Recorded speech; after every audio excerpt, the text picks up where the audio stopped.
Unlocking history and culture. Describing significance through adjectives and adverbs.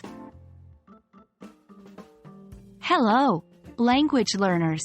Today, we're diving into a very exciting and rich aspect of English language learning.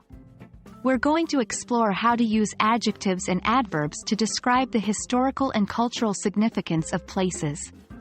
This will not only improve your conversational skills, but it will also enhance your understanding of the rich contexts that English speakers often allude to. Adjectives play a crucial role in detailing and expressing our thoughts about the world. When describing the historical and cultural significance of places, adjectives help us convey the characteristics, importance, and distinctive aspects of those places. Consider the sentence, "London is a city." If we add an adjective, like historic, the sentence becomes, "London is a historic city," painting a picture of a city that's rich in history.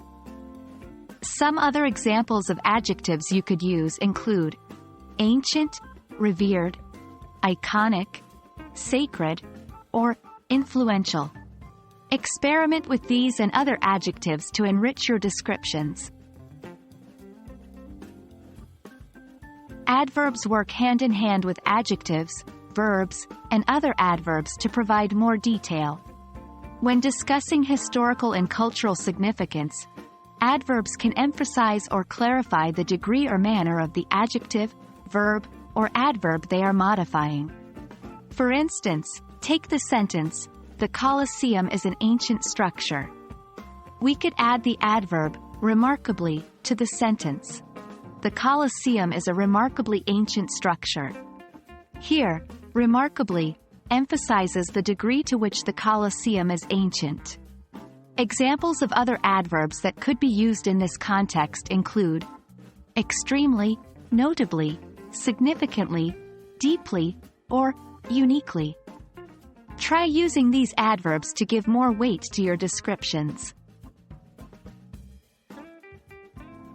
Now that we've looked at how to use adjectives and adverbs, it's time to apply them to describe places in terms of their cultural and historical significance.